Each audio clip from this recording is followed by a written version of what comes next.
This is exactly right.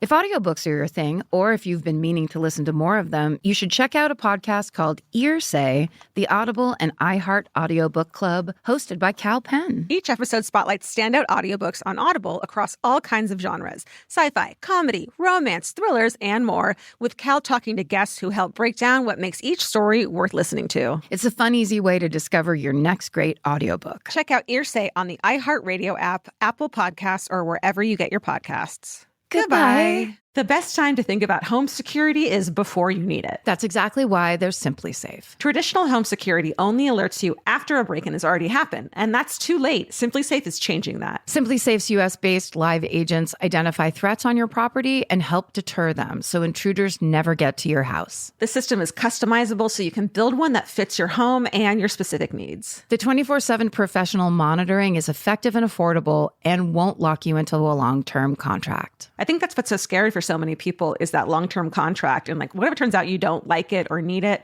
but they don't have that because they know you'll like it and you'll know that you need it and feel so much safer when you have it. Like at this point in my life, I would never go without a security system on my house. I just feel safer with actually having Simply Safe around. There's a whole staff at Simply Safe that's waiting to talk to you and help you out. Right now, you can get 50% off your new system by visiting simplysafe.com/MFM. That's half off at simplysafe.com/MFM. There's no safe like Simply Safe. Goodbye. Get into the Hyundai Getaway Sales Event and get away with a deal so right, it almost feels wrong. Right now, you can get great deals on Hyundai's most popular models, including the adventure-ready SUVs like the Hyundai Santa Fe or Santa Fe Hybrid and the Tucson or Tucson Hybrid. Plus, there's the bold and stylish Elantra loaded with the latest tech. Or go all-electric with the Ioniq 5 or the Ioniq 9. So get down to your local Hyundai dealer and get away with a deal you'll love during the Hyundai Getaway Sales Event. Visit HyundaiUSA.com for details. Goodbye.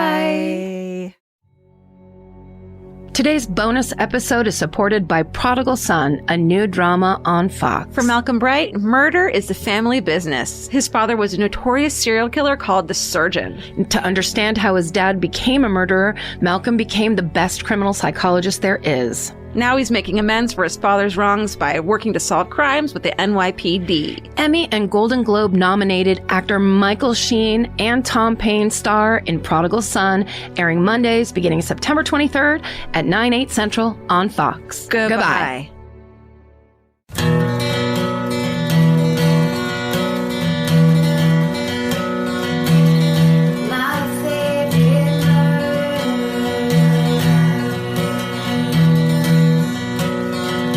Are we ready?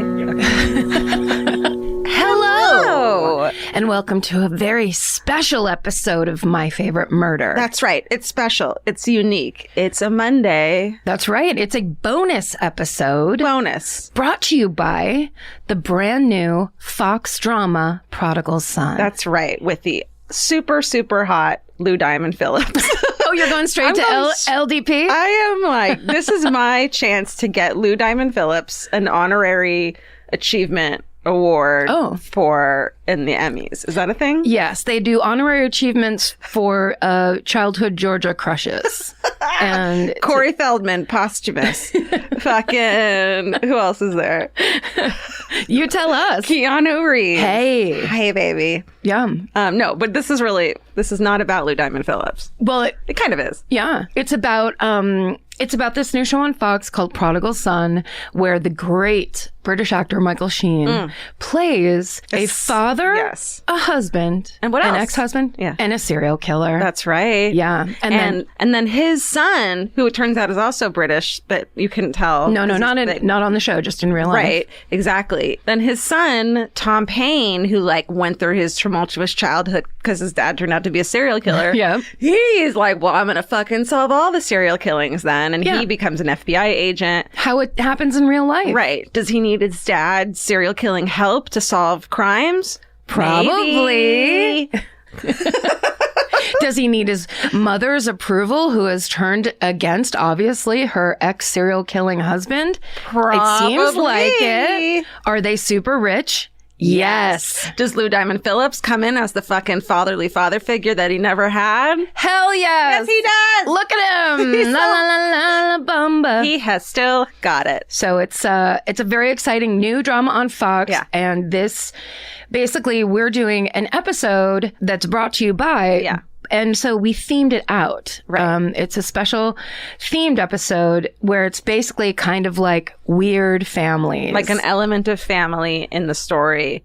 Yes. Okay, we can do that. And then at the very end, Bellamy Young, who plays that rich now ex-wife And mother of Tom Paine. we have her on for an interview. Yes. And I just wrote, she is delightful. She was so lovely to talk to, Yes. so interesting. She has a hometown that's heartbreaking. I mean, it was such a great conversation. It was. Really fun. So, yeah, we're very excited to get to do this very special episode for you. So thanks for listening. Yeah. You haven't even listened yet, but we appreciate that you are. We just like you. And you will. We do. Wait, so in this world of special episodes, Yeah. who goes first? Steven? I wasn't ready for this. Steven, you have to be ready for everything. Steven, we've been preparing for this moment for 6 years.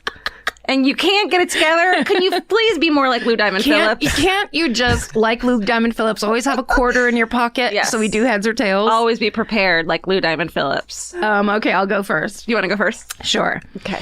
Is yours and- like super exciting? I'm excited about mine, and you know what it is because when we went to pick, so This never fucking happens. yes, it really doesn't, amazingly so. But when we came up with the theme of we should do family crimes to kind of support the theme of the show. This one came to mind immediately, so I immediately texted it to Jay because I was like, I want to make sure I get this one. And one. when we do like live shows or shows like this, we make sure that the other one isn't doing the one we picked. So we just text Jay the one we want to do and say, this one okay? Can I do this? Or I call this one and he says yes or no. And Right. It's always been yes, you can do it because we never pick the same story. No, because clearly there's a million stories to pick from. Yeah. But in this one, it came to mind immediately. I realized we'd never done it and couldn't believe it. And so texted the pick to Jay. And then I would say a couple days later, you came up and you were like, damn it, you picked mine.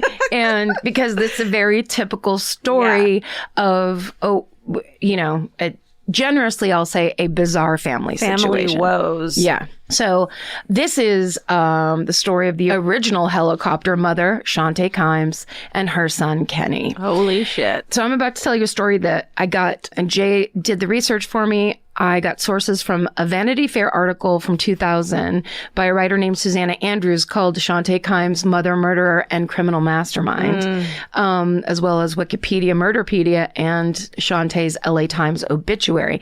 I also last night watched this made-for-TV movie, Like Mother, Like Son, The Strange Story of Sante and Kenny Kimes.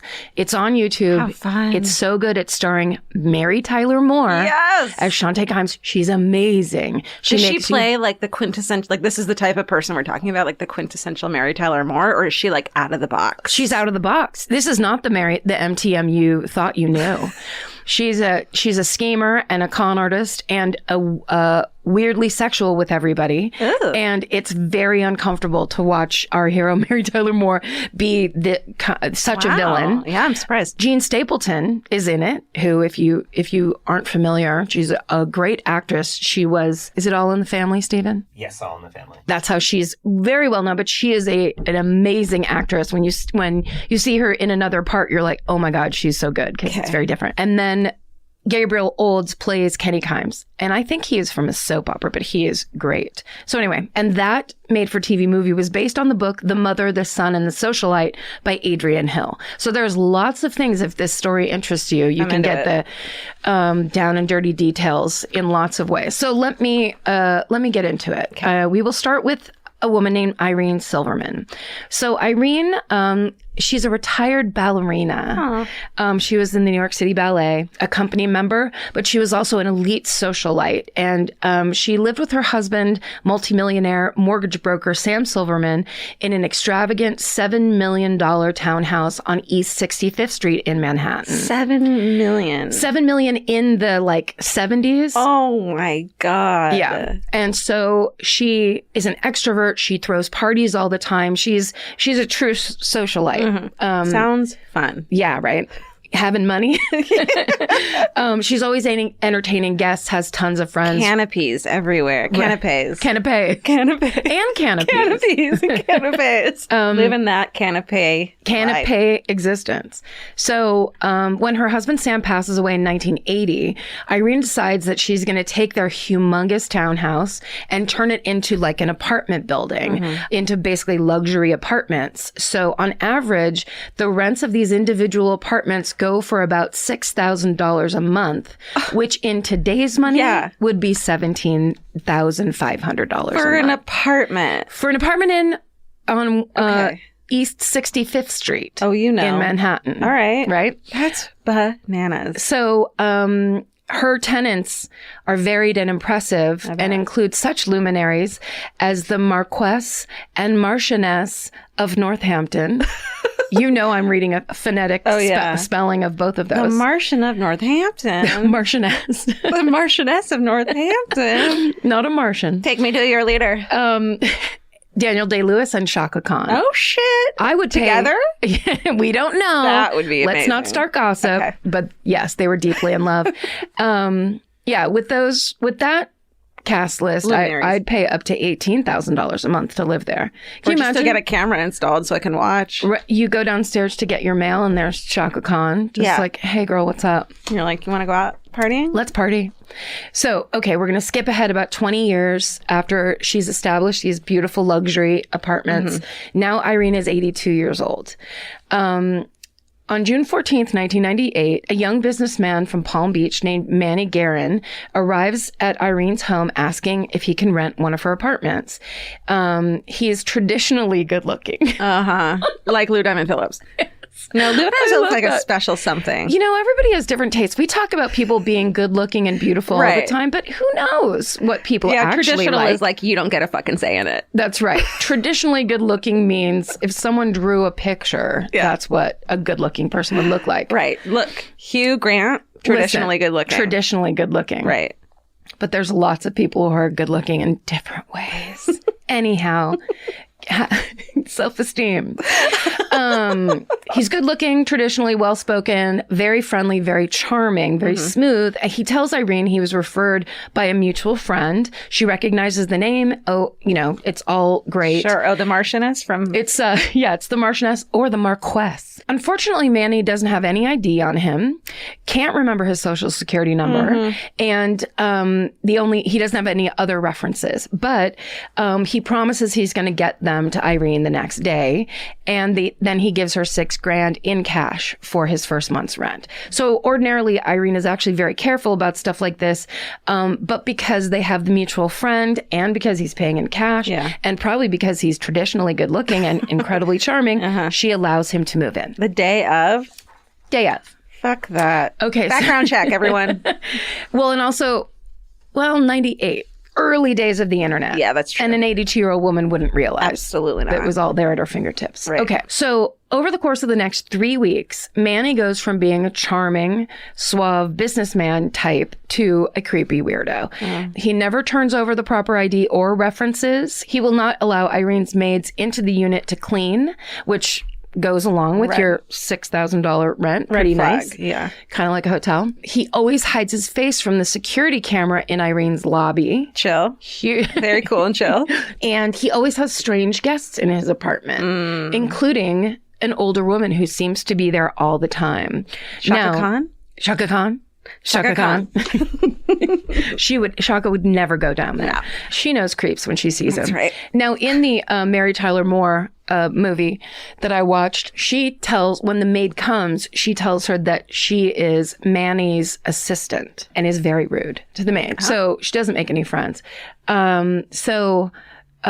Basically after the first week, Irene decides she's going to ask Manny to leave. She's like, you had your month, enough of this. He flatly refuses, which must have been creepy. Can you imagine a traditionally handsome person flatly refusing something? Then you're just like, well, I guess this is the new reality. Yeah. Because the hot guy doesn't want to. Right. Well, here's what Irene does. Because she didn't take any shit. She cuts off his phone line, thinking that's going to get him out of there. Girl. And she begins eviction proceedings. Okay. So she's immediately kicking herself for being nice. Yeah. which is what happens. Always a mistake. So on the evening of Saturday, July 4th, 1998, Irene has friends over because it's 4th of July, and they also have noticed Manny's strange behavior. Irene explains the whole situation, and her friends are very concerned. And they say, do you need help? What do you want us to do? She says that she can handle it. They know she's tough as nails. So, everybody feels okay about it. The next morning, July 5th, 1998, Irene asks one of her maids if she would run some errands for her. And when the maid gets back from running those errands, she can't find Irene anywhere in the house. The maid immediately contacts Irene's business manager, who then decides to contact the police. And when the police search the home, they don't find any signs of a disturbance. There's no blood, any signs of a struggle to indicate that there was violence or an incident of any kind. So they start questioning Irene's friends and the tenants. But Manny Guerin is nowhere to be found. And when they run a name check on that one new mysterious tenant, the name Manny Guerin is fake. So suddenly the mystery tenant is now a possible suspect in Irene's disappearance. Yeah. It just so happens that on that same night, July 5th, a mother and son by the name of Sante and Kenneth Kimes are arrested in front of the Manhattan Hilton for stealing a Lincoln Town car from a dealership in Cedar City, Utah. Wow. Yes, they finally track them down and they get arrested. So when a detective who was on the scene for the Silverman case sees the story of the Kimes arrest on the news, he sees Kenneth and says that looks exactly like the description of Manny Guerin. Yeah. And traditionally handsome. Hey, that guy's traditionally handsome in a way that bores me, but that I also immediately trust for reasons I can't explain. Yeah. So he puts it together that they are one and the same person. So on July 7th, 1998, the NYPD have Sante and Kenneth Kimes properly identified and in custody. And that's when they discover that the mother and son are being tracked by the FBI as suspects for a slew of crimes across the nation, including arson, fraud, and murder. Fuck. Okay, so now we'll go back and we'll talk a little bit about Sante Kimes. She was born Sandra Louise Singh in Oklahoma City on July 24th, 1934. She grows up in Nevada with her parents, Mary Van Horn and Mahendra Prama Singh. And there's almost nothing known about her childhood factually. They believe that her birth certificate was forged, so her exact origins and even date of birth they're not sure Creepy. About it. And the funny thing is Mary Tyler Moore playing Sante Kimes, all she talks about is how much she hates getting older and aging. Oh. And it's pretty funny. So it would make sense that the first thing she does is erase her birth certificate. Right.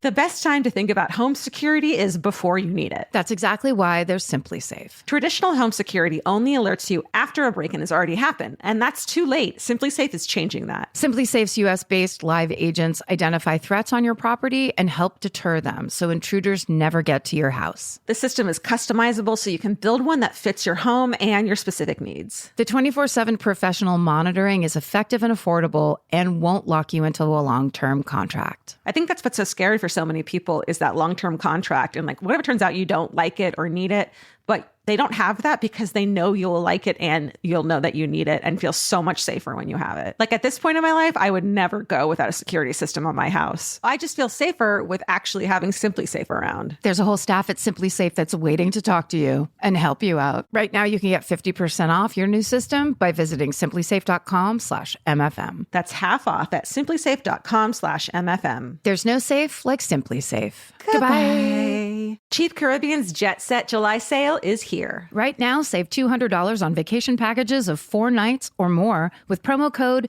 200BEACH. Whether you're dreaming of Cancun, Jamaica, or the Dominican Republic, your next vacay just got more affordable. Don't let summer pass you by without the beach. Use promo code 200BEACH and get more sand for your dollar. Head to cheapcaribbean.com today to book your beach vacay. Goodbye.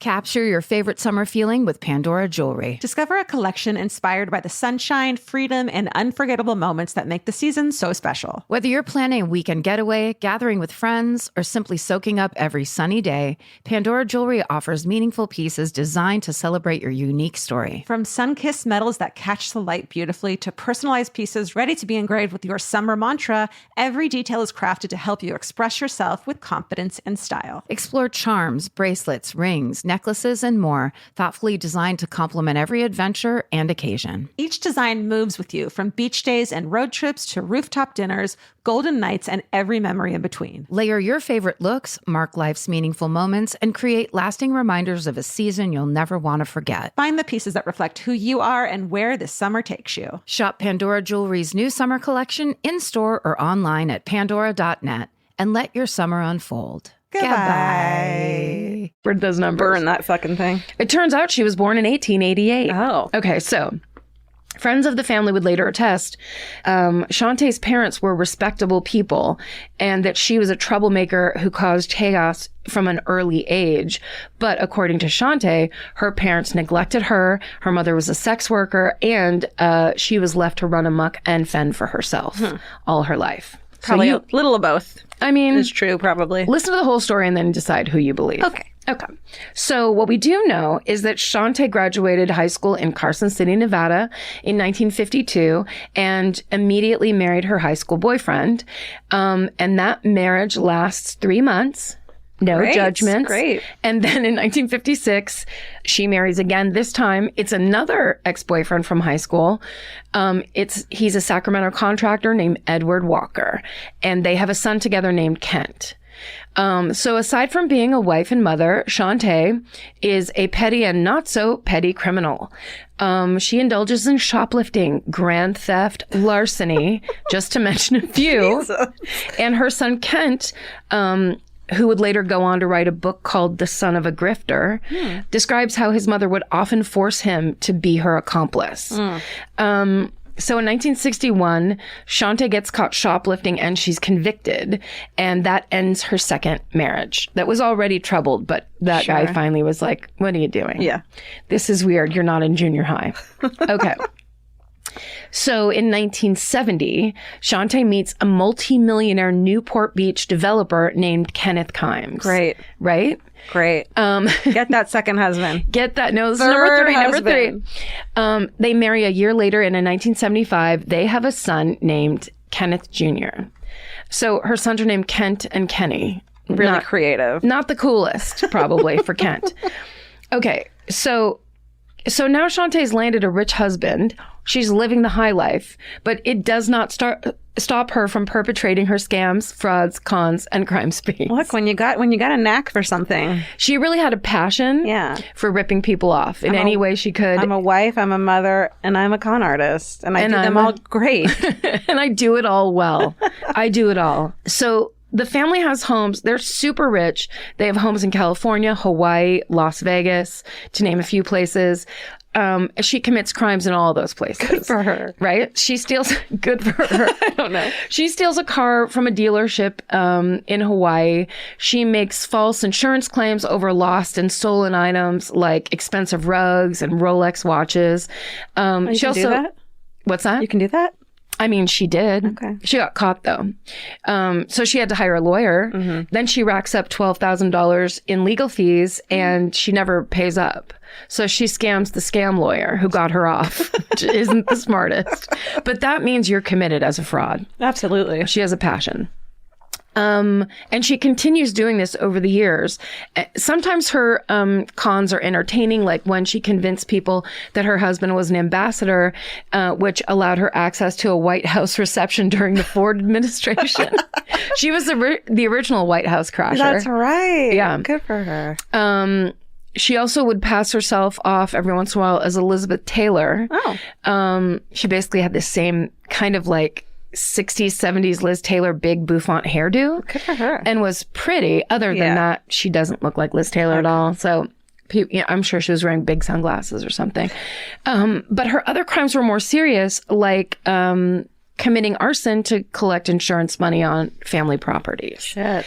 And all the while, she's rich. Yeah. What are you doing? It's hilarious. I mean, it just like, rich people. Yeah. So in 1986, she's convicted of the charge of slavery.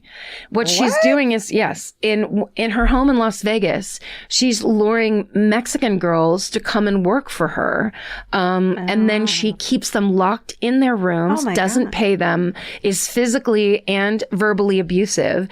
And one of them finally gets out and reports her. Holy shit. And she's actually convicted of slavery and sentenced to 5 years in prison. Wow. Yeah. There's a scene where Mary Tyler Moore burns the maid's hand with an iron because she's like sassing off. Oh. It's crazy. So yeah, obviously it was pretty extreme. Yeah. So now we'll talk about Kenny Kimes. Imagine that's your mom. No. Growing up, Kenny is isolated from other kids. Sante homeschools him, of course, because she says she doesn't want him mixing with children of a lesser breed than him. Was this a fucking canine day camp or something? No mutts. So he's raised by nannies and taught by tutors, and of course he wants to hang out with her kids and feel normal, but instead his mother forbids it. She does let him hang out with some select children that she has chosen, and in the Mary Tyler Moore movie, she pays to have come over and hang out with him. That's how you do it. That's how you get a kid that's normal that and feels good about himself. Right. Yeah.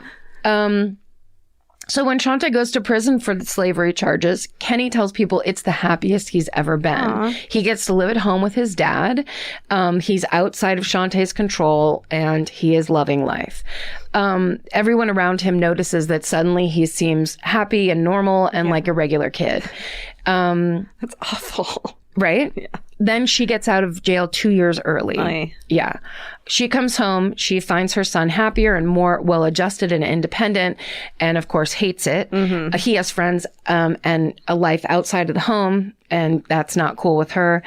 So Kenny and Shantae's relationship is very strained.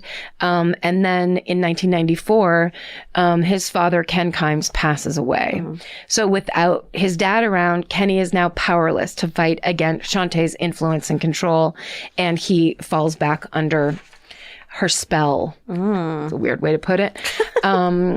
Controlling, manipulative, abusive, weird ways. Spell. It's a spell. When he tries to defend himself against her, they have these intense arguments, but in the end, he always caves and says, telling other people that his mom is, quote, always right. He was going to UC Santa Barbara, and in 1996, he dropped out because she demanded that he leave school. So now we're going to go off into a separate sidebar story. In the 70s, Sante knew a man named David Kasdan, and for some reason, he allowed her and her husband, Kenneth Sr., to use his name on the deed of their Las Vegas property, perhaps because she burned some stuff down, and they, the insurance, there was some insurance issues. I don't know. That's editorializing on my part. But I love it. In 1997, Sante tries to take out a loan on that house in David's name and without his permission or knowledge. And when he finds out about the loan, David Kasdan calls the bank, reports it as fraud, and stops Sante from getting that loan. Yeah. Then he realizes that she's a con artist, and he calls her up and threatens to expose her.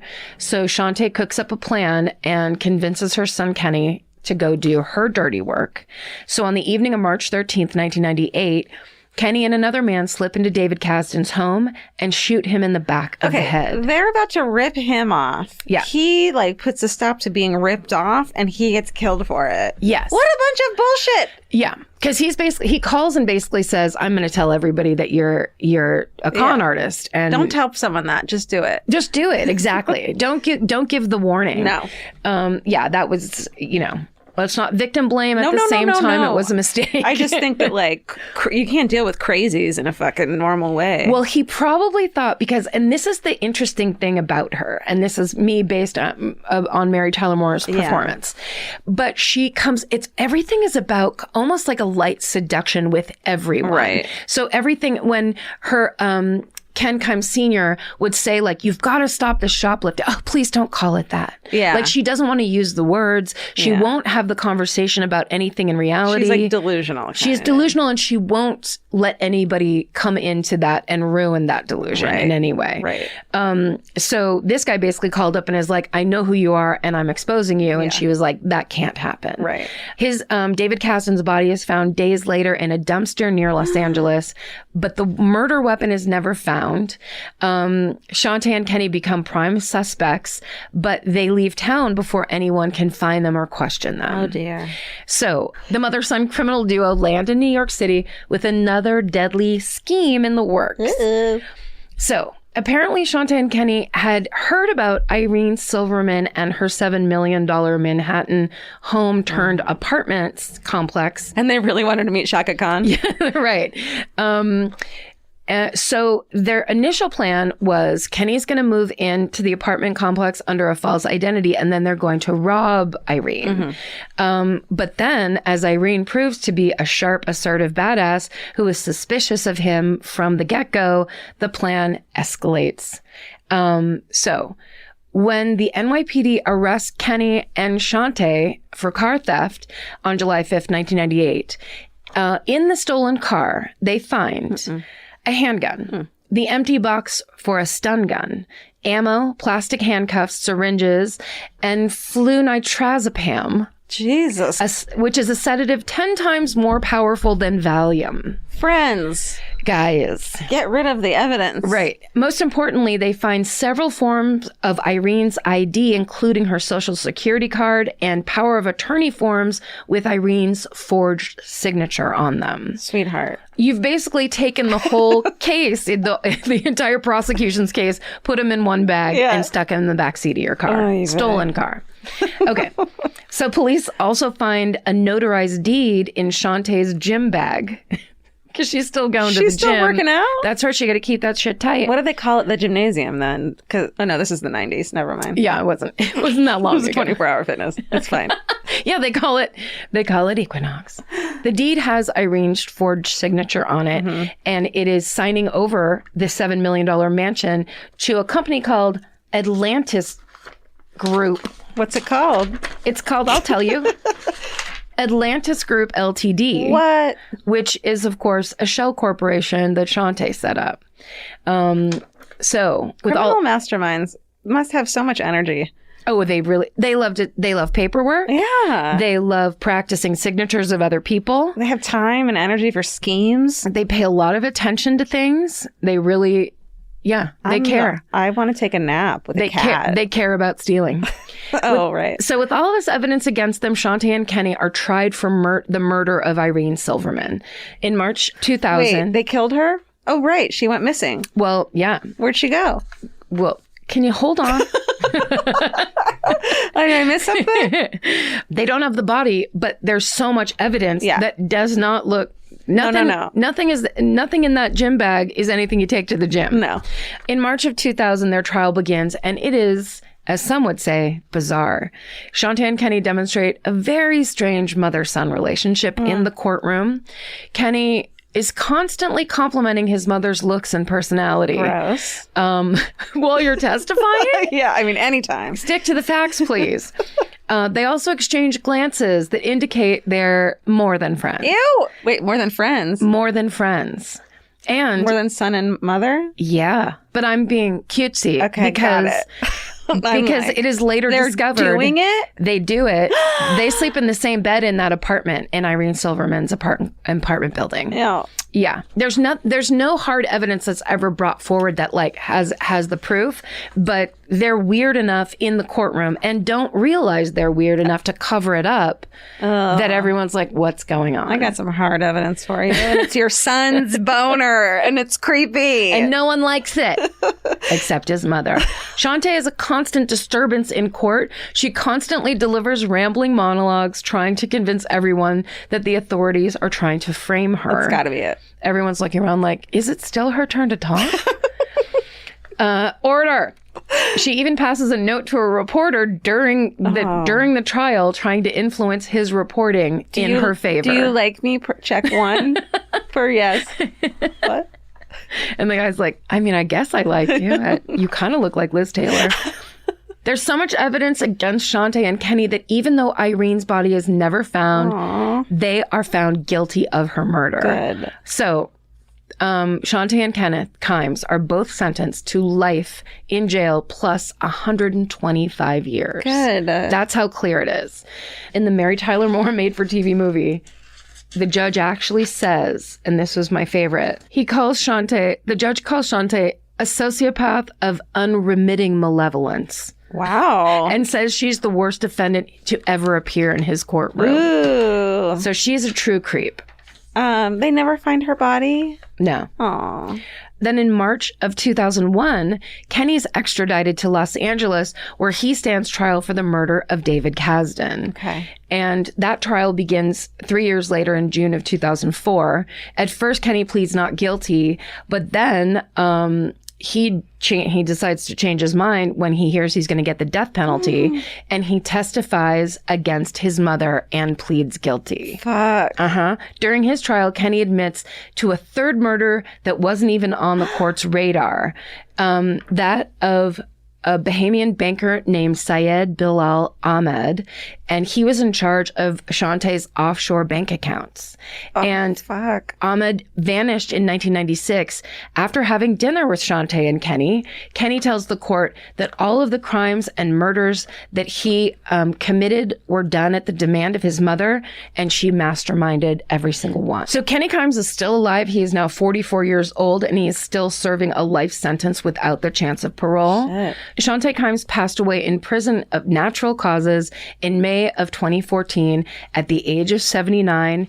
Her Facebook page, however, is still active.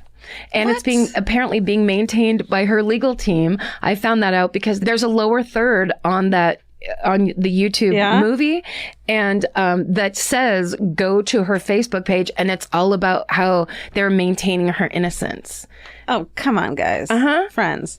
And that is the incredibly bizarre and salacious scam-ridden story of the mother-son murder team of Sante and Kenny Kimes. Oh my God. Yeah. Good one. Thank you. You did good. I'm not mad anymore. Oh, good. I was really holding a grudge that you that I got this one from under my... To me, it is one of the weirdest because there's so much, it's unproven, but there's so much rumors about the fact, because she was very inappropriate with him sexually, and there are just all kinds of rumors about the fact that they were lovers, which is even more disturbing. Yeah. But that aside, I decided that we could allude to it, but more importantly, it's alleged.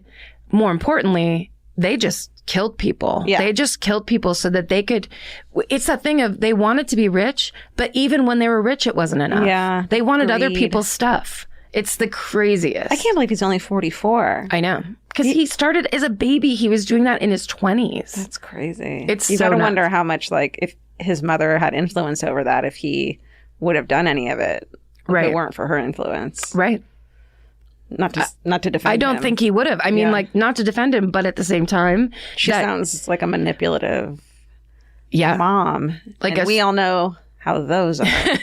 Well, I mean, I think she was a true psychopath. Yeah. And if he's, you know, under her spell, there's no one else, like, he can't fight her. She literally kept him locked away. Yeah. I mean, what choice did he have? Yeah. It's pretty creepy. But maybe he loved it. We don't know. We don't know, and we can't say. That's right. Rad. Great job. This bonus episode is supported by Prodigal Son, a new drama on Fox. Malcolm Bright has a gift. He knows how killers think and how their minds work. Why?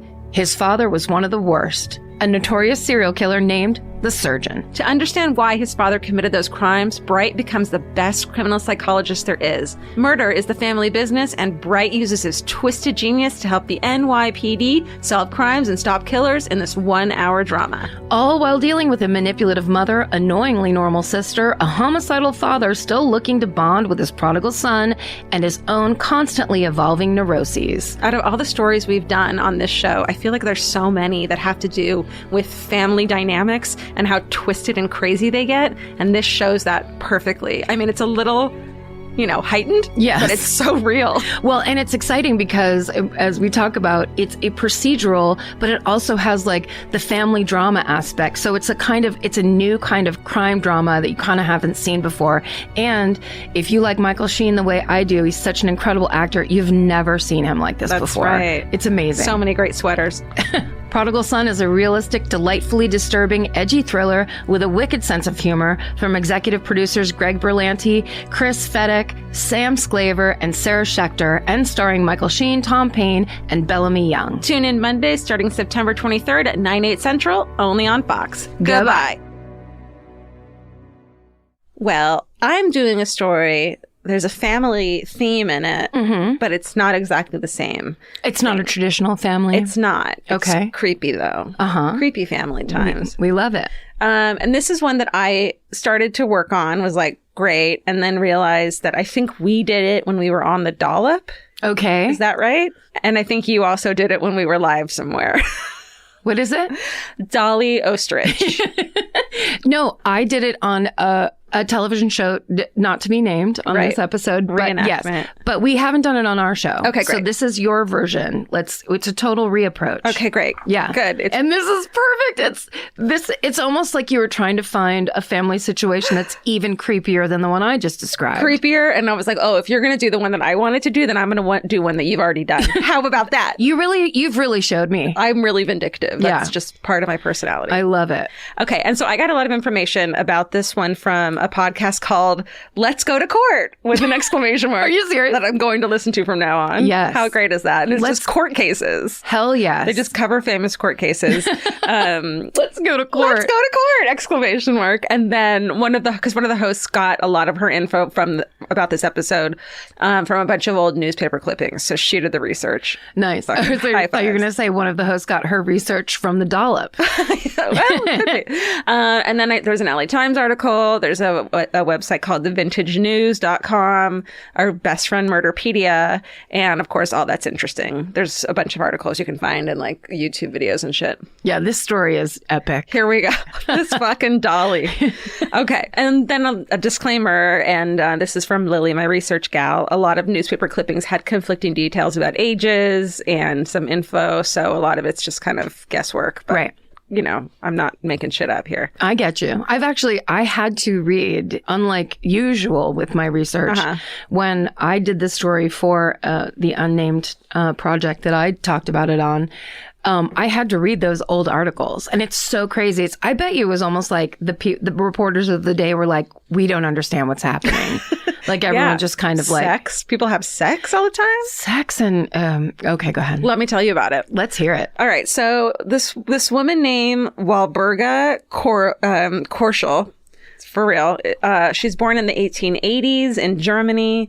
When she's young, she immigrates to Wisconsin, grows up poor on a farm. But when she's 14, she starts working in a factory where she meets 17-year-old Fred Oesterreich. Like, it's very German. Mm-hmm. His father owns a shoe store, so he comes from a pretty well-off family. 3 years later, they get married. They move to Milwaukee. They open a shoe store along with a bunch of other stores. And later, they open an apron factory, and they become wealthy textile manufacturers. So Dottie... living the immigrant's dream in America. Just called her Dottie. Oh, that's your cat's name. That's my cat's name. She's also rich. So her name, she goes by Dolly. Mm-hmm. So Fred and Dolly, they don't have a happy marriage, unfortunately. He works long hours, spends more time at the bar, drinking with his friends than he does at home. He's basically always drunk or always busy. So she's like, boo. Yeah. She eventually gets fed up with his behavior. So one autumn day in 1913, she tells her husband, Fred, who's at the textile manufacturer, yo, my sewing machine is broken. Mm-hmm. And so it's kind of guessed as to whether she did this on purpose or this was an accident. But he sends 17-year-old Otto Sonnhuber. He is a repairman at the factory, the textile factory. And he is hot as fuck. He's like Lou Diamond Phillips hot. He's not LDP. traditional. I'm making this up. Featured in the new Fox drama, Prodigal Son. Right. Now, there's no way she didn't go down to that factory to be like, you forgot your lunch, Fred. Yeah. And then she's like, what? Who's this now? 17. And like, it's kind of creepy too that her husband, Fred, was 17 when he met her Yeah. as well. So She maybe likes him young. She has a thing for 17-year-olds. But it sounds like she did know who he was, because when Fred sends Otto to come fix Dolly's sewing machine, she shows up at the door in a silk robe, stockings, Yes. heavy perfume, and nothing else, which sounds disgusting. Like, to me, it's like, okay, the silk robe I get, but stockings, I'm thinking like mucklucks, but I bet it was like sexy garter belt. Sexy old-fashioned stockings. And then heavy perfume. yeah. I bet there's like, it's called arsenic and rose. It's just disgusting. Yeah, a perfume back in the day, it was like no one cared about anybody else. It's like, I'm going to smell like this no matter how it impacts you. Because did they even have regular showers back then? It's like, cover it up. That's right. Or are you thinking of the 1500s? Great. Okay, so 17-year-old Otto opens the door and he's like, let's fucking do this. Hell yes, a course he is. 17-year-old that's just like a naked lady. Naked lady with mucklucks. I love it. So Dolly and Otto start hooking up. They meet in hotels or at her house during the day when Fred's gone. But soon Dolly's nosy neighbors start to notice that this fucking hot young piece Sure. is coming in and out of her house. Yeah. Karen. Don't. And so they're like, what the fuck? Because they're nosy. That's how they were back then. Sure. They didn't have they didn't have the internet. No. They didn't have cell phones. No. They had to peek out their curtains at their neighbors. That's right. Mind your business. So Dolly then This was before Mind Your Business. That's right. Dolly tells everyone that hot Otto is her, quote, vagabond half-brother. Hot. So that's how she gets away with him coming over all the time, is saying that they're related. Yes. Which makes it even more creepy. Yes. Well, maybe that's what she was into.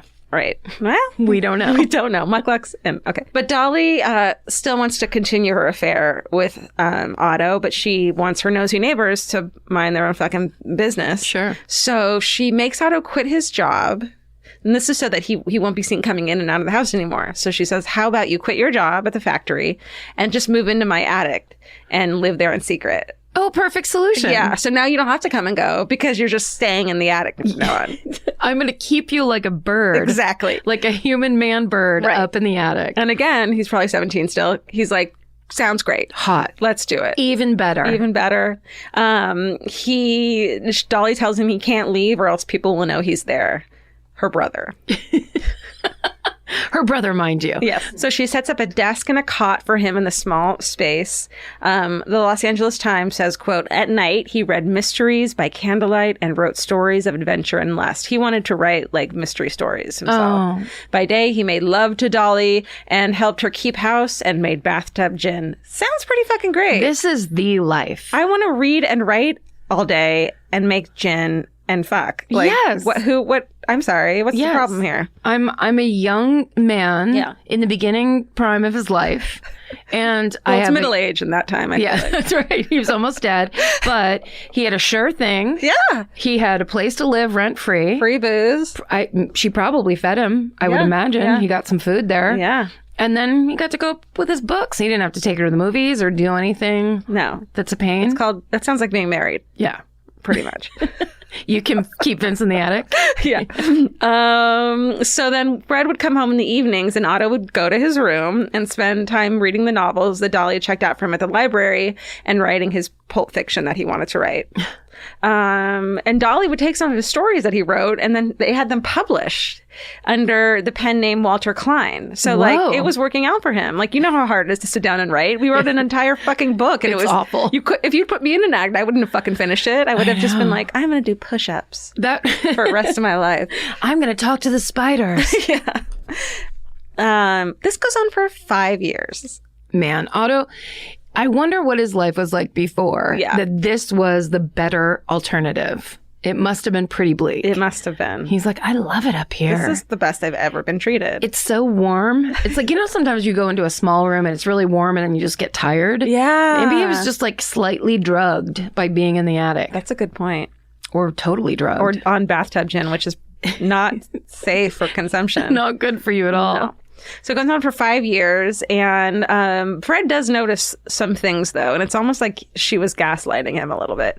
So Fred would ask Dolly about the noises that he heard and couldn't explain, and she was like, He also tells her about seeing shadows moving in the upstairs windows, like when he's outside, and about his half-finished cigars that keep going missing. Hey, where's my butt? Just don't fucking smoke your mistress's... Okay. Yeah, don't smoke the smelliest thing that can be traced. Right, and don't steal shit. Yeah. They're also constantly low on food, but Dolly always convinces Fred that it's nothing and that he should go see a doctor because he's crazy. Oh. Like, she totally gaslights him. That's rough. Yeah. At one point, he does see a doctor, but of course, they're like, there's nothing fucking wrong with you. So he thinks that the house is haunted or that he's going crazy. Oh. And so he decides that they need to get out of the house and move somewhere else. Yeah, that's a perfect solution. That's it. Move to LA. Yeah. That's what they do. That's the perfect thing for crazy people. That's what everyone else does. Because you'll look normal if you're in LA and you're crazy. No one can tell. That's what I did. Everyone's just concentrating on their own fucking insane shit. That's right. You go to a town where everyone is self-obsessed Yeah. and no one will care if you're crazy. That's right. Welcome to Los Angeles. The thing when you think everyone is staring at you in the room in Los Angeles, nobody cares about you. Nobody stares at you in the room. No. Unless you're a casting director. That's right. So Dolly isn't stoked, but she agrees to move to LA on the one condition. She has one condition, and that is their new house has an attic. Okay. She is smart. She is just subtle and smart. Yeah. But you know, LA, like, we don't fucking have those here. Yeah. There's a lot of bungalows. Yeah. So my new house has a creepy basement. Mm-hmm. And then in the creepy basement, there's a pull down crawl space that I'm calling the fucking attic. So that you can get your man up in your 17-year-old? You were fit. Georgia's shopping for 17-year-olds. No. No. I'll put Vince up there. Vince, stop it. Vince, you go in the attic. So she could move into my house if she wants to. But they do find a house with an attic in Lafayette Park Place, which is near MacArthur Park. Oh, okay. So like near Rampart. Right. She gives Otto the money she's gotten from selling his stories, which I guess she was fucking keeping. Sends him to LA by train so she can keep boning. And then he works as a janitor and lives in an apartment while he waits for her. So he gets a taste of freedom and what it's like to live alone. And still, when And they he's move, like, no, thank you. yeah, he's still like, I can't wait to get into that crawl space. Yeah. So Which is a euphemism for her vagina. I didn't even think of that. Some call it a crawl space. Get the cobwebs out of the way. Oh, no. What's this old box doing over here? Oh, dear. Stop Christmas. it. Fred and Dolly move to LA and they start a new factory. So they're still rich as fuck. That's the other thing about this is a really fucking wealthy couple. She's keeping a dude to bone Yeah. as a side piece in the upstairs I area. kind of find it empowering. It is not. It is not. It is not. I don't think it is. It's not good. Although it doesn't, he had several chances to get away. It wasn't against his will. So at least it wasn't against his will. It seems like a little bit of a BDSM kind of a thing. Okay. In my, like, that to me it says that, like, he kind of likes being told what to do and controlled, maybe. Sure. And sweating a lot. Let's hope. He likes to sweat. He likes to write in a suffocating heat. Yeah. Yeah, it's all working It out. works for everyone. And she wants that crawl space tended to. Don't. Wait. Oh. Okay. So Otto continues to live in the attic for another 4 or 5 years. So this is like 10 fucking years at this point. Such a long period of time. As the brother. And Fred still hears strange noises and food and cigarettes continue to go missing. He starts drinking more and more because he's like, I am going crazy. Yeah, I'm crazy. I might as well just keep going. It's pretty sad. And so Dolly and Fred start arguing more and more as well. So that brings us to the evening of August 22nd, 1922. Dolly and Fred go to a party. They get in an argument and leave. Awkward. You know that couple that gets into a fight at a fucking party? Just in front of everybody. I'm sure they had a couple bathtub gins before they left. So, they came in with a nice heat on, as my dad likes to say. Shut up, Fred. He's always like this. She turns to the rest of the party. You're embarrassing yourself. Stop. Everyone else is just trying to do the Charleston. They're just like, could you please shut up? Fight. Do it. Karen. You don't know. You, Fred, it's just cigars. You don't know my secrets. I have attic secrets. Everyone's like, she is out of her mind. She keeps talking about her crawl space. Why does I don't want to speak about your crawl space, Dolly? So they go home and the fight continues. It gets louder and Otto upstairs, who's like in love with Dolly, starts to get freaked the fuck out because he hears it getting violent, the fight, which this is all speculation and hearsay because what happens next is that Otto crawls out of his crawl space and grabs, but not literally, not figuratively. Right. He grabs 2 guns that belong to Fred, goes back up, and then comes out of this cubby hole in the ceiling where the couple's fighting. And suddenly Fred sees this fucking pale, sweaty, So creepy. dude with 2 guns that he recognizes from 10 years ago. Remember? Yeah. Because he knows him. Yeah, it was his employee. That's right. He recognized him and he's like, what in the actual fuck? They're in Los Angeles now. It's like, He's like, I really am crazy. I am out of my mind. I'm a drunk and I'm crazy. He recognizes him. Fred goes nuts. They start fighting, and then the gun goes off, and eventually Otto overpowers Fred. This cave dweller Yeah. overpowers Fred, which sucks, and shoots him 3 times in the chest with one of the guns. So Fred, the husband, dies immediately. Yeah. So what they're saying about them fighting and him being violent is just based on what Dolly and Otto say. So we don't know if it's true or not. So he could have actually been ambushed entirely and Otto Right. dropped from the ceiling like a creepy white spider. Yeah. And then Fred was like, whoa, what? Or Dolly could have been the violent one. Like, we don't really know. Yeah. So then when Fred dies, Dolly apparently thinks quickly and decides to make it look like a robbery. So she has Otto lock her in the bedroom closet. And then then Otto takes Fred's diamond watch and both guns and goes back upstairs into his fucking attic. And then Dolly starts screaming and yelling. Neighbors call the cops. The cops come. He's still hiding. He doesn't even hightail it and go away to a park or something. No. He loves that attic. That's his home. That's away his spot. from the crawl space. Okay. The cops come. When the police arrive, Dolly tells them how the robbers shot Fred. They stole belongings, locked her in the closet. She tells them all that. And the police are like, what in the actual fuck? This doesn't look right because the robbers took only the watch and there's a fat wad of cash in Fred's jacket pocket. The neighbors never saw anyone coming or going. And Dolly has a motive because with Fred's death, she becomes the sole owner of their large fortune. Wow. But without any concrete evidence, they can't charge her with anything, so she goes free. And they never check the attic. Yeah. What I love too, sorry. So it's weird to have this conversation knowing it because we never do it this way. Well, remember when I did Drunk History? Oh, yeah. And then I didn't realize what I had even done it until you were halfway through the story that I had done on Drunk History. Yeah. What was it, Circleville Letters? And I was like, why does this sound familiar? I know this for some reason. But what I like is that because it's like the one thing that was keeping her story straight was that she was locked in the closet. Yeah. And the cops were like, there's no way it could be any different. Like, we have to believe her because of this one weird detail. Because if that's not true, what do you make up? Like, the truth is stranger than fiction. I have one word that they didn't think of: accomplice. Like, why didn't you know what I mean? Where's the accomplice? How is it? It's And just the weirdest. Yeah. And why not believe her that this is what happened? Yeah. Yeah. Okay. So with her husband out of the picture, Dolly gets all the money. She buys a new house in the Larchmont area. Oh, I thought you'd yes. like that detail because you can never remember the word Larchmont, right? I can't. Every time I tell people to go there, I'm just like, What it's is it? That area. It's very charming, everyone. good bagel shop. There's a great salt and straw ice cream. It's great. Oh, yeah. Did I ever tell you about the time I got a ticket? I got a ticket because the meter expired, and then I thought I had gotten 2 tickets, but the second ticket was a coupon from Salt and Straw to get a free ice cream because I got a ticket. Oh, That's what they do for people if you get a ticket. shut your mouth. Isn't that genius? That is genius marketing. That is like, I know you're having a bad day now, but here's a little good day. Ice cream will feed right into your eating And it's- disorder. I used to go to a therapist on that block on Larchmont, and I'd go in and talk about my shopping addiction. And then next door there was like a everything under $20 clothing store. So I'd be like, I can't help myself. Turned out fine. That therapist should have walked you to your car. She should have. Jennifer. Okay. Larchmont. And then even though she and Otto are now theoretically free to live in the open and have like a fucking real relationship after 10 years, he's like, oh, I kind of like living in the attic. No. Yes. What? Yes. I don't remember this part. He continues to live in the fucking attic.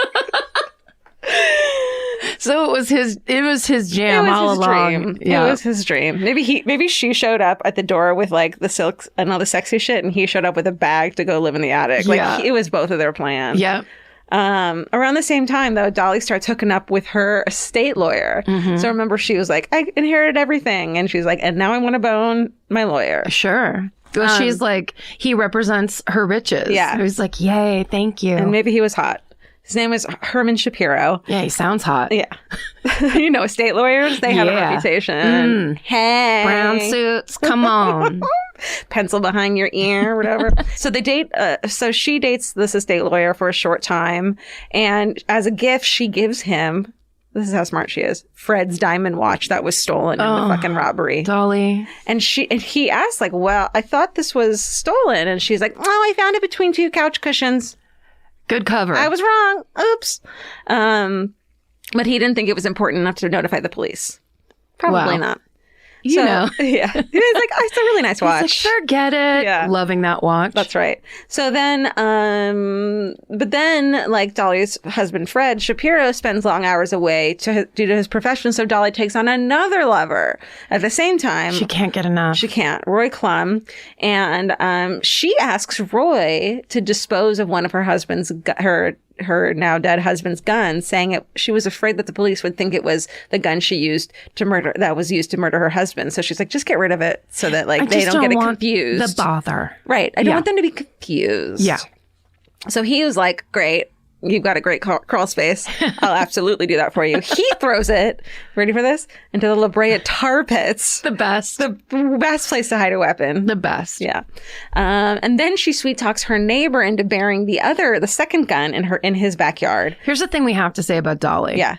She must have been charming as hell. That's right. Because she gets everyone to do the weirdest shit for her. Right. Every man that comes across her is like, what do you want, an errand? Do you want me to adjust my entire life in the weirdest way? What do you want from me? I'll do it. What can I do? You want me to stop time and like stop my fucking brain? I don't know. Why didn't Dolly write a dating book? Oh, how to trick men and get them up in your crawl space. What? Okay.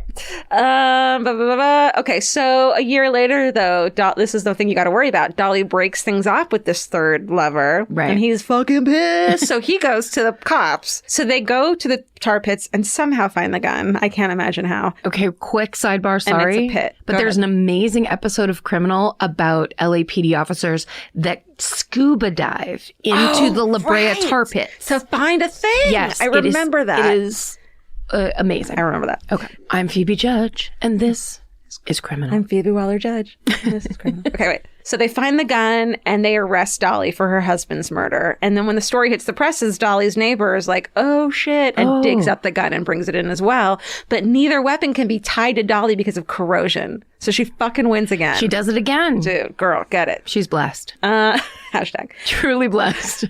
So while she's awaiting trial, her lawyer lover, Herman, visits her and she's like, can you do me a big I know I've asked you for some weird shit.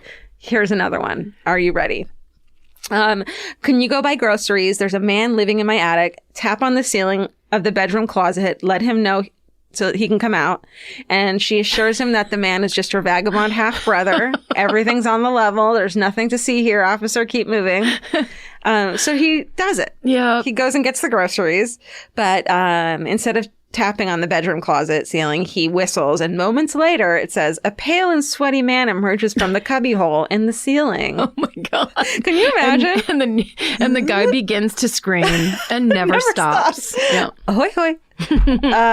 Otto had been living in the attic for about 10 years and hadn't had a real conversation with anyone besides Dolly for a long time. So when he sees this Herman fella, he's like, what's up, best friend? Hi. His eyes are super wide. He dropped down head first, like Spider-Man. I see head first, totally. But Herman thinks it's Dolly's brother. Sure. But Otto then, because he hasn't talked to anyone so long, starts chit-chatting, and he fucking brags about all the sex he's having with Dolly. Oh, no. She's like, shut your mouth, dude. Yeah. So fucking Herman, the boyfriend, gets pissed off about it. Sure he does. Not creeped out, pissed off. Yeah. He orders Otto to leave the house and never come back. So Otto later days to Canada. So finally Otto leaves. What a horrifying moment for Otto to have to cross the threshold of the front door of that home and then be in the world. All I did was talk about sex a lot. I thought it was allowed. And also just, what do? You've been in a very confined space for years and years and years. Yeah. Go to Canada. Go to Canada. That's the solution. They have great candy and people are very nice. Very nice. Healthcare for all. Ugh. Can you imagine? What? Imagine. We'll get there. Okay. As for Dolly, the police still can't explain how she could have shot Fred from inside the closet. So they let her go, even though they have the guns. And Herman ends up moving in with her lawyer. Man, that guy will put up with anything. Yeah. Man, that must have been some good. I'm not going to keep saying it. 7 years later, in 1930, Herman and Dolly have a nasty breakup. Sure. And because Dolly starts hooking up with yet another guy, that's why they break up. Herman's pissed about the affair, but thinks that if he doesn't leave voluntarily, that she's going to fucking kill him. So he moves to St. Louis, Missouri, but he's so angry about how Dolly treated him, he writes a 15-page affidavit dealing with how Fred really died and mails it to the LA district attorney. Nice. Herman's letter is all the police need to finally arrest Otto, who had moved back to LA at this point, is now 40 years old and living under his pen name, Walter Klein. Oh. Still writing. Good for him. Nice. It's hard. And they also arrest Dolly. So Otto, it tells them everything. He confesses and he colors the whole attic situation in a favorable light. He tells the story of hearing Dolly and Fred fighting, how he came down and killed Fred. And basically he's like, I'm a hero, fuckers. Sure. I'm a weird hero. I'm the palest hero you've ever seen. right. Almost translucent. Well, they give him a name in the newspapers. They call him the Batman or Bat Lover. And it goes 1930s viral. Like, everyone is just scandalized that this fucking, in their minds, hussy is just taking lover after lover and keeping one up there and holding one down there, and that one's dead and this one's your lawyer. It was unheard of at the time to keep a lover in the attic, like a bat lover. Right. You keep them in a hotel room like a normal person. So Otto goes on trial in 1930, pleads not guilty by reason of insanity, but the prosecutors are pushing for the death penalty. The trial becomes known as the Batman case, and his defense argues that Otto had been a love slave. Yeah. And he had the mind of an 8-year-old boy. Oh. Right. So this story will not let you have fun. No. Every time you're like, oh my God, this is amazing. And then you're just like, oh, that's a bummer. Gross. Yeah. So they visit the house where he was staying, and they visit the attic, and they are all the jury members. By the time they come out on the other side, they're dripping sweat. And I think by the time they come out, it's like being reborn and being like, oh, fuck. And that's how hot yoga was born. Right here in Los Angeles. And everyone hates themselves who does it. No. Yes. Have you tried it? It's the worst. I hate the heat. It's the worst. I got yelled at in it. A jury of 6 women and 6 men go into deliberation for 7 hours, and they find Otto guilty of manslaughter, which carries a 1 to 10 year sentence. But then Otto's genius fucking lawyer, Earl Wakeman, is like, okay, yeah, but the statute of limitations, that means, has run out. So he can go now, right? Oh. Because it's been years and years since Fred was killed. That's right. So the judge is like, yeah, I guess so. Oh, I guess you're right. And he sets the verdict aside, and Otto goes free. Wow. And then all it says is he went on to marry and have kids. Otto did? Yeah. Ew. They lived in the tiniest house. Just a tiny house. Aw, I know, tiny kids. A little triangular house. Aw. Real hot. Heater on day and night. That's right. Typing away. A few months later, in August of 1930, Dolly's trial begins. The jury goes into deliberation for 3 days, and they end up deadlocked. And no one is willing to change their minds. The judge dismisses the jury, and eventually the DA asks the judge to drop the indictment against Dolly since they had no new evidence. So she goes free as well. Wow. Yeah. So Fred never got his justice. No, he didn't. Over the years, Dolly invests her money wisely, and her fortune grows. She and that other affair she was having because she was bored with Herman, they date for 30 years before getting married on April 5th, 1961. Wow. And she's 69 and he's 65. And she ends up dying. And some say that she's in her 80s, though. It's like hard to tell exactly what age she is. Okay. But they're together for 30 years. Dolly ends up dying 16 days after they get married. Oh, no. in 1961. She could not settle down. She was like, I'm settled, and now I'm going to die. Yeah. And that is the story of Dolly Oesterreich. Wow. Yeah. It's an amazing story. It's a good one. I feel like we could tell it like once a year and it would never get old because it just, the twists and turns are unbelievable. What about Vagabond Brother? Is that your band name? For sure. Oh, I'm going to start introducing any date I have as my Vagabond Brother. It's the perfect cover. Oh, that sweaty, pale guy? Oh, that's just my Vagabond Brother from out of town, from upstate. That's right. Don't worry about him coming in and out of my house because he doesn't live in the attic. That was amazing. Great job. Thank you. Your version was great. Thank you. Yeah. That's right. Thanks. Sorry, Dave Anthony. Yeah. Didn't mean to trump you yet again. No, we're best friends.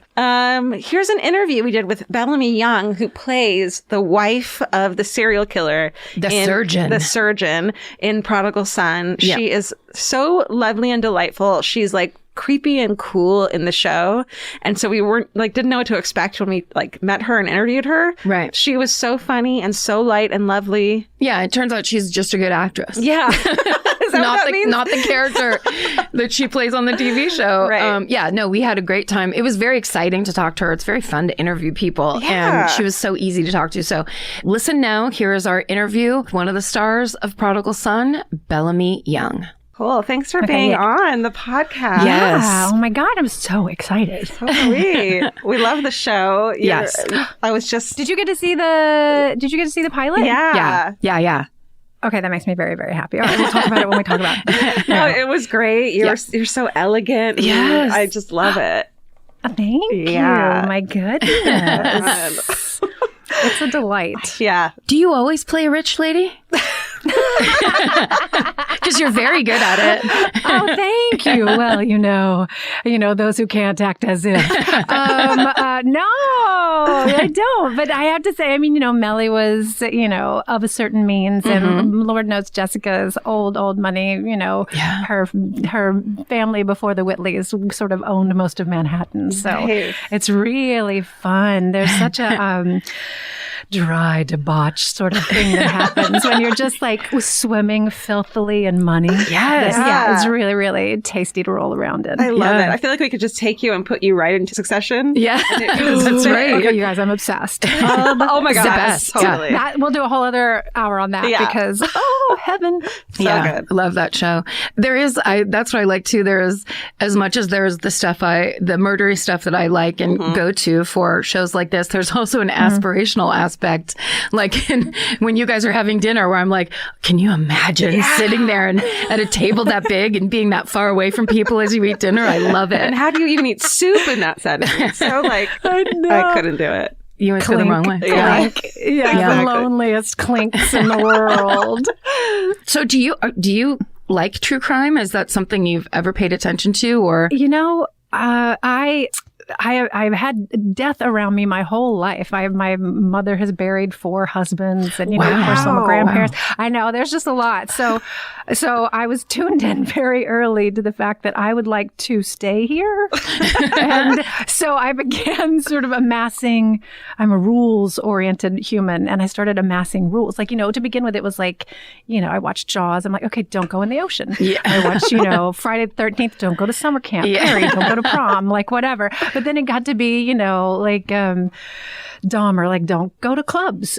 Bundy made me think about college. Uris made me sleep with my windows closed. I just try and codify things that keep me on the right side of, life. Yeah. I still get super, super nervous. I mean, I was always the child that would watch the scary movies on Saturday afternoon from behind the recliner. That's definitely I want to see it, but I want to be at a safe distance. But yeah, you guys though, I love what you do because you channel it somewhere that we can do something with. There's always a positive place to go with the energy of fear or of revenge or whatever. But you really know how to get positive result from that. So Thank you. That's so nice. We get asked all the time, like, why do women love true crime? And of course, we're only two of the women in the world, so we can only answer it. But I think you make a great point where it's like you're just trying to prepare yourself for things that can actually happen in the world. And maybe they're embellished on TV and movies like Jaws, but it's real. It is coming from somewhere real. Yeah. Yeah. No, my sweetheart is a percussionist. He travels the world all the time, and he's always having these incredible adventures. And he's a true person of light. And he'll do the thing where after the gig, he'll like meet somebody in the audience and go play snooker with them till 4 a.m. and then go out on a walk and play like soccer in the middle of the road. And we were talking with some friends the other day, and my friend Kat was like, yeah, that's just not something a woman can do. Mm-mm. Yeah, that is a gendered experience that you're having. Like it's a very gendered experience, and it's true. We gotta pay attention in different ways. Yeah. Unless you go in the buddy system where you're like, I'd love to play soccer. Here's my friends that are coming with me. We're all going together. Friends. We don't have solo snicker privileges, unfortunately. No, not at all. Tragic. So was that, little bit of pensiveness or fear or, whatever, when you were doing the show, was there any of that you brought into it with you? I mean, was there, or are you coming, when you do your character, are you coming in it from, you just go in and you're her and entirely, and there's no nervousness about it? You have that? I think, any actor who says that shame is very far from them at any time is lying, because we didn't get here by being like well-adjusted citizens. I think for Jessica, a lot of what she has, he was the serial killer. Michael Sheen plays my husband. He was arrested in 1998 on our TV show, and is living sort of in Hannibal Lecter land. And I have been living in my own prison of the Upper East Side of Manhattan, which is, also quite severe. And what was, first of all, the writing's beautiful. So I feel so lucky coming off a Scandal where, to live in a matriarchy for 7 years and have monologues and, scenes that felt like one acts and just delicious. You think I may never get to work like this again, but we have beautiful writers on this show, and I feel so lucky to get to be Jessica. And so much of it is on the page, but also the shame is right there, to still be tethered to him in name by choice, but, because we have our children. And also that what so many people feel is the need to atone. They're not going to atone because they're there and they're psychopaths and whatever, if they're still alive even, but you survived, and how did you not know? The guilt of not knowing, the guilt of surviving, and the drive to atone. So that, I also think, I think when in your life, in everyone's life, you irrevocably lose, in a sense, when the first person dies. And when you've had a lot of death around you, that's just always there, like a little, like a tiny little featherweight blankie that's sort of always shrouding you. And that's always close to me too. So I can get to the shame, and I can get to the drive to atone, and I can get to the knowledge of death very quickly. So yeah. Interesting. Yeah. She's like carrying that on her shoulders, even though it's, your head is held high, but. And it doesn't always come out when you have that shame as that, as humility or, oh, I'm bad. It's, sometimes it's that thing of just cut everybody off, get rid of it. It's that, people deal with it in all different ways. That's a really interesting thing. Like you're layering that character with, those human, I guess, qualities. Yeah. That's what acting is. And writing, as you know. Right. Tried that. Yeah. Was there anything, the like tone of the show is kind of spooky and, macabre. Oh, come on. Did anything happen? I'm so glad you guys have seen the first episode. Yeah. Because I'm so proud of it. And I just like to look in people's eyes when they've seen it. It's so creepy gorgeous. And so funny. Yeah. It just amazes me that both things are so present. But that's life, you got to laugh to get through it. But I gotta tell you, because you'll love this because you are deep in it. Like they just keep what's the right way to say it? They're just so smart about the crimes and the way they present them, the way they tease them apart little by little, the nomenclature of how they address the psychopathy. And it's just really heady and disturbing and delightful. Yeah. Plus all the family stuff. The family stuff is so human, you know. Yeah. We've all been through something, and we all don't want to grow up and be our parents. So this is just that on crack. Times a million. Right. I Yeah. was thinking about that while watching it. You know, I just read the BTK, the daughter of the BTK. I read her book, and it's like, Yeah. how do you look at that person, whether it's your father or your, husband, and think that's the person I knew for so long? Because it's not necessarily. Yeah. But Well, it is. no. And psychopaths are so good Yeah. at the masking and living double lives and doing all those things that leave the people close to them like, what the hell is going on? That's the other cool thing is it's a procedural, but it's also a family drama slash touch of comedy. I mean, I feel like that's a totally new combination I do too. I for a think it's crime show. just- Yeah. And it's so pretty. Like they pump it all the time full of all that fog and stuff. So it just looks dark and creepy. And we were shooting some scene, a couple episodes back, and they built us a basement. And I think this is revealed very early. There's a girl in a box and something's happening. And I was down there yelling at a child, which, that's what you should do. I always get hired to yell at children. That should be the real question. But I got so scared just because it looked so good. It just looked so good, and it got it got really real for a minute. So That's so cool. deep. Yeah. That's cool when the set dressers are so good that you can actually put yourself there. Yeah, no acting required. Yeah. Did anything creepy happen on set? Was it tell us it was haunted or something? Like The creepiest thing is and Michael, I mean creepy in the best way. Yes. Like watching Michael Sheen work. The first time really that we were together was at the table read, and he and I were both at South by in Austin when the table read was happening here in New York. So they Skyped us in. And neither one of us are very adept at anything technological. And so someone else was in charge of it. And we're like scooted sort of thigh to thigh, and we're trying to see on a camera, a little laptop camera. And it got to his part, his first scene, and our little thighs were touching. I swear I could feel his atoms change. Like I could feel it come over him, and he did his part, and he did his thing, and he was doing this amazing work. And then it washed away, and then he looked through the thing. He's like, "I've got 8 pages. I'm going to go pee."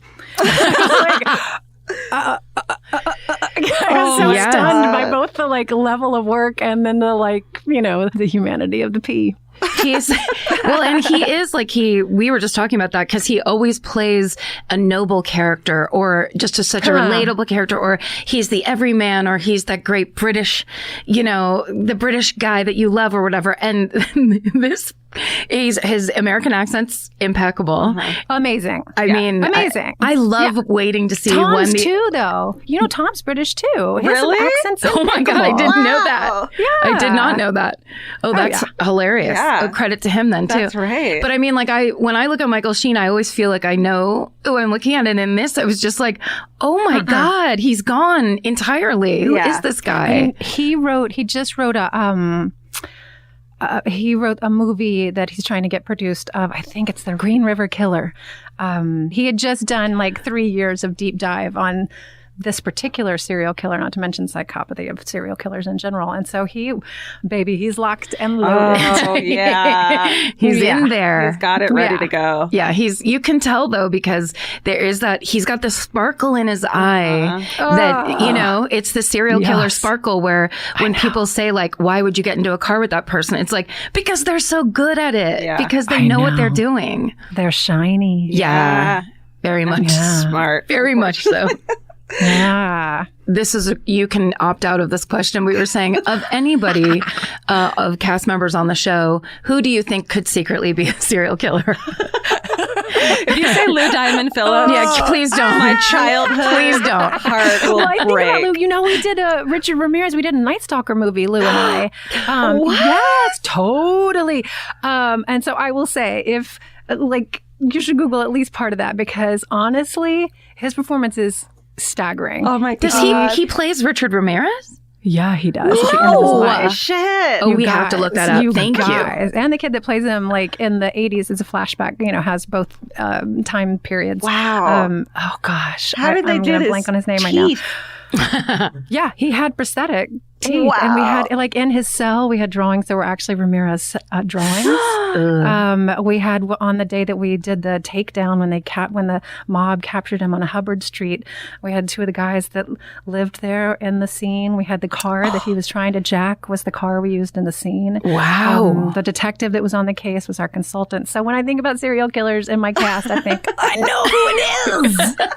That actually is my favorite. We did The Night Stalker, I think, in, the first year we started doing this podcast, but that is truly one of my favorite, true story moments, is them recognizing him from the newspaper and the entire neighborhood coming together and chasing him. It's like, it's getting me chills now, and I know the story so well. I love it.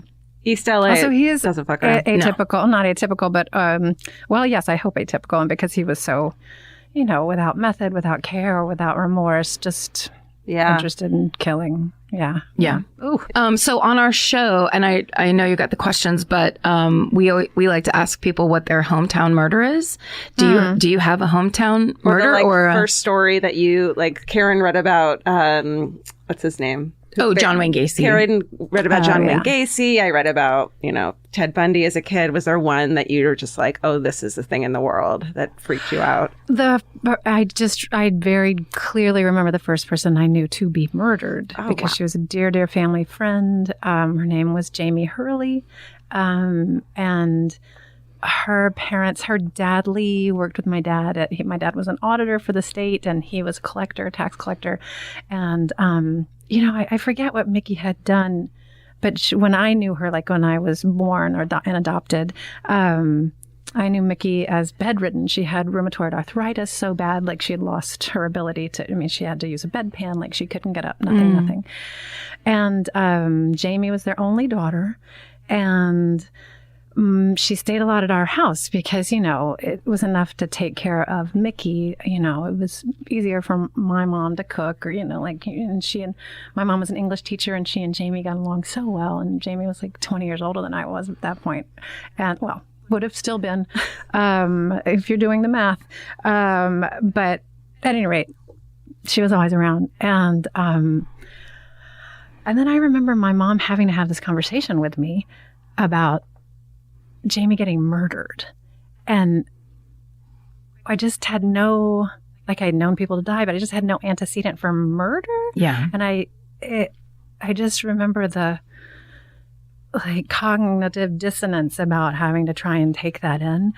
And then as she explained it, it got even more awful. Jamie had been working at Juvenile Evaluation Center, sort of out, I think near Swannanoa. And, she'd taken an interest in this kid, and that kid invited her for ice cream.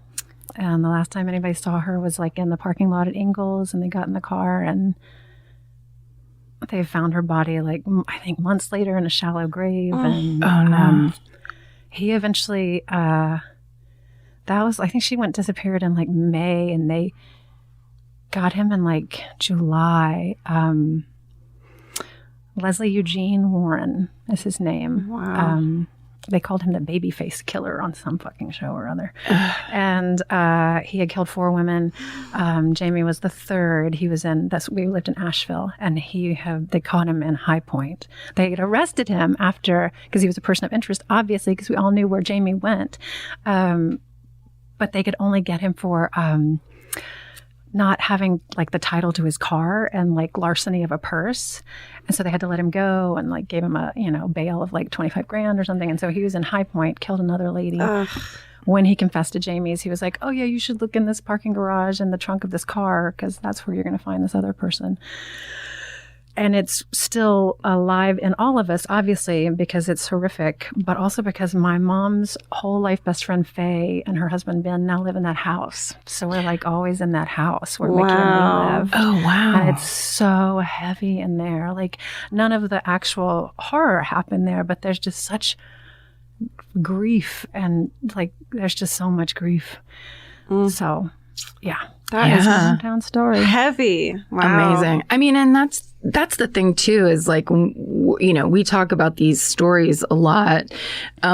They're human stories. These are, they're family stories. They're, even if you don't know the people or whatever, it's like, it's part of the, I think, reason that it holds interest. And maybe like we were talking about before of why do women love true crime? And I think there's a piece of it that's, it's about holding grief and maybe that idea of like, I'll hold it for you and you can hold it for me. Cause it's the thing we're all afraid is going to happen or that you maybe think about. It's like, it takes it to the worst. It's the worst case scenario of anything, obviously. Yeah. And I can think empathize with the family and friends of people who have to go through that. And maybe we hold it a little too much, but we'll hold it. just something, something to think about. Well, thank you for sharing that with us. Thank you. I'm so sorry. Yeah. Bless Jamie. Yeah. What was her name? Jamie Hurley. Jamie Hurley. Okay. Also, just the frustration of they could have had him, and it's like a technicality. Yeah. One more person died because of a technicality. Yeah. No. Awful. Was the babyface killer featured in the first season of Mindhunter? I think feel like it was Investigation Discovery. Does that sound right? Yeah, definitely. Back Yeah. I think I've heard of him before. Yeah. Well, thank you so much.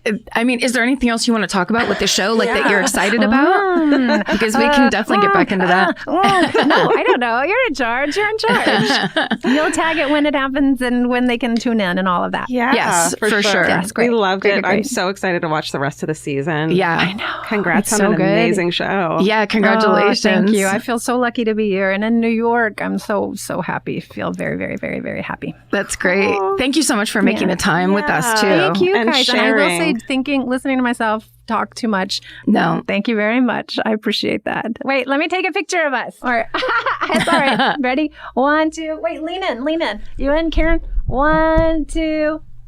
Got it. Yay. Thank you for being so open with us. We appreciate it. Yeah, we really do. Nice to meet you. Really, thank you for what you do. It matters a lot. Thank Like, it just, you. I mean, grief touches so many people, and, the way out is always through, but then you don't know where to walk. You come out into the light again and you're just a little stupefied. And you guys really put a path in front of people. So thanks. Wow. Oh, that's so nice. Thank you so much. Thank you. Thank you. Congratulations. Great meeting Thank you. We'll see you soon. Okay, that'd be you. great. Thank you. Bye. Bye. All right. Thank you so much, Bellamy Young, for talking to us. That was so fun. And thank you, Fox, for sponsoring this episode. Remember to watch Prodigal Son on Mondays starting September 23rd at 8 Central. And We hope you like this bonus episode. This has been really fun. yeah, we had a great time doing it. It was super fun to do a themed show. Yeah. And stay sexy. And don't get murdered. Goodbye. Elvis, do you want a cookie? If audiobooks are your thing, or if you've been meaning to listen to more of them, you should check out a podcast called Earsay, the Audible and iHeart Audiobook Club, hosted by Cal Penn. Each episode spotlights standout audiobooks on Audible across all kinds of genres: sci-fi, comedy, romance, thrillers, and more, with Cal talking to guests who help break down what makes each story worth listening to. It's a fun, easy way to discover your next great audiobook. Check out Earsay on the iHeartRadio app, Apple Podcasts, or wherever you get your podcasts. Goodbye. The best time to think about home security is before you need it. That's exactly why there's Simply Safe. Traditional home security only alerts you after a break-in has already happened, and that's too late. Simply Safe is changing that. Simply Safe's US-based live agents identify threats on your property and help deter them so intruders never get to your house. The system is customizable so you can build one that fits your home and your specific needs. The 24/7 professional monitoring is effective and affordable and won't lock you into a long-term contract. I think that's what's so scary for so many people is that long-term contract. And like, whatever turns out you don't like it or need it, but they don't have that because they know you'll like it and you'll know that you need it and feel so much safer when you have it. Like at this point in my life, I would never go without a security system on my house. I just feel safer with actually having Simply Safe around. There's a whole staff at Simply Safe that's waiting to talk to you and help you out. Right now, you can get 50% off your new system by visiting simplysafe.com/MFM. That's half off at simplysafe.com/MFM. There's no safe like Simply Safe. Goodbye. Bye. Cheap Caribbean's Jet Set July sale is here. Right now, save $200 on vacation packages of 4 nights or more with promo code 200BEACH. Whether you're dreaming of Cancun, Jamaica, or the Dominican Republic, your next vacay just got more affordable. Don't let summer pass you by without the beach. Use promo code 200BEACH and get more sand for your dollar. Head to cheapcaribbean.com today to book your beach vacay. Goodbye.